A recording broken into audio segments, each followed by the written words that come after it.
اس کے ایکسپورٹس پورے پاکستان کے ایکسپورٹ سے دگنے ہیں، خالی بلکہ اس سے بھی زیادہ ہیں. تو یہ نوکیا کا ذکر کر رہا ہوں کہ ایک چھوٹے سے ملک کی ایک کمپنی ہے. یا چھوٹا سا ملک لے لیں آسٹریا، جس کی آبادی جو ہے وہ بھی کراچی سے آدھی ہے اور جی ڈی پی کہیں زیادہ ہے پاکستان سے. تو اور جن لوگوں نے یہ سمجھ لیا ہے، جیسے امریکہ میں آپ دیکھیں کہ ایک ادارہ Massachusetts institute of technology MIT ہے. MIT سے 4000 کمپنیاں اس سے نکلی ہیں، ان کے اسٹوڈنٹس نے جو بنائی ہیں، اور ان کی جو سالانہ جو سیلز ہیں ان کمپنیز کی، یہ $240 ارب ہیں سالانہ سیلز، جبکہ پاکستان کی ایکسپورٹس $18 ارب ہیں. تو ایک ادارے سے جو کمپنیز بنی ہیں ان کی جو سیلز ہیں وہ پورے پاکستان کے ایکسپورٹ سے کئی گنا. اور اسی طرح سلیکان ویلی کو دیکھ لیں جو اسٹینفورڈ کے اطراف بنی. تو آج کی دنیا جو ہے وہ علم کی دنیا ہے، اور اس علم کے اندر خاص طور پہ higher value added and products, industrialisation کی طرف آپ جائیں، اور اس میں جو ہے آپ کو 4 ستون چاہیے جو کہ مضبوط ہوں. سب سے پہلے تعلیم، جس میں quality of education, access to education, اور وہ ہر لیول پہ کہ پرائمری، سیکنڈری، ٹیکنیکل اور ہائر ایجوکیشن، ان سب کو اچھا ڈاکٹر صاحب، اب یہ تو کافی ساری information, again I ask you one question, تو کافی ساری انفارمیشن آپ سے ایکسپیکٹڈ تھی، دیٹ آئی نیو. لیکن اگین میں اپنے سوال کی طرف آتا ہوں کہ وہ ٹرینڈ جو پاکستان کے اندر بدقسمتی سے کسی نے بھی نہیں دیکھا، آپ بھی اسی پاکستان کا حصہ ہے، آپ نے بھی اسی پاکستان میں جنم لیا اور پھر اس کے بعد ادھر ہی تعلیم حاصل کی. آپ کے لیے تعلیم حاصل کرنا کیسا تھا، اور وہ گروئنگ اپ پیریڈ کیا تھا، ذرا یہ بتائیے.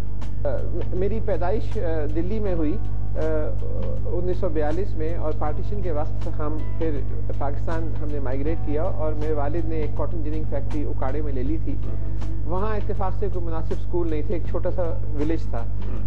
تو اکاڑا اس زمانے میں، اب تو بڑا شہر ہو گیا، اس زمانے میں ایک چھوٹا سا ولیج تھا، کوئی سکول نہیں تھے صحیح.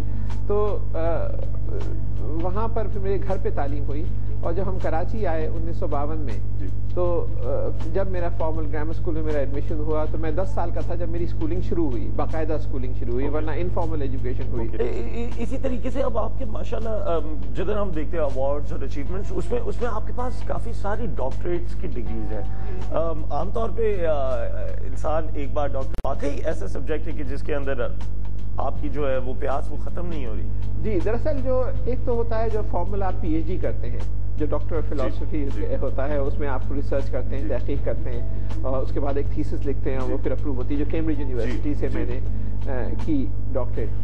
اس کے بعد اگر آپ بہت اچھا بین الاقوامی لیول پہ کام کر رہے ہوں، اور بین الاقوامی لیول پہ آپ کی پبلیکیشنز آ رہے ہوں جس کا امپیکٹ ہو رہا ہو، اس مضمون کی حدوں کو آگے بڑھنے میں مدد ہو رہی ہو، تو اس کی پھر بین الاقوامی ریکگنیشن ہوتی ہے، اور پھر آنرری ڈاکٹریٹ ڈگریز آپ کو دی جاتی ہیں. جیسے کہ مجھے honorary doctorate of science Cambridge university سے 1987 میں ملی، پھر کوونٹری یونیورسٹی سے، پھر ایشین انسٹیٹیوٹ آف ٹیکنالوجی سے، بریڈفورڈ یونیورسٹی وغیرہ وغیرہ، بہت ساری یونیورسٹیز سے مجھے آنرری ڈاکٹریٹ کی ڈگریز ملی ہیں، which is an recognition of my research. کیونکہ وہ 840 میرے ریسرچ پبلیکیشنز ہیں، 103 کتابیں ہیں جو میں نے لکھی ہیں یا ایڈٹ کی ہیں، زیادہ تر امریکہ اور یورپ میں شائع ہوئی ہیں، کچھ کا جاپانی میں بھی ترجمہ ہوا ہے اور جاپان میں پڑھائی جاتی ہیں.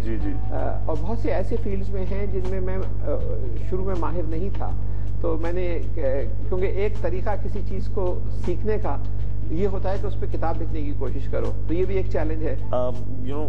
انفارمیشن اینڈ اس تمام انفارمیشن سے آئی ایم شیور ہمارے جتنے دیکھنے والے ہیں تمام تر لوگوں کو یہ آئیڈیا ضرور ہوگا کہ ہمت نہیں ہارنی، اور واقعی وہ بات صحیح ہے کہ ایجوکیشن ہوگی تو ہی سب کچھ ہوگا، اگر ایجوکیشن نہیں ہوگی تو کچھ نہیں ہوگا. Thank you very much.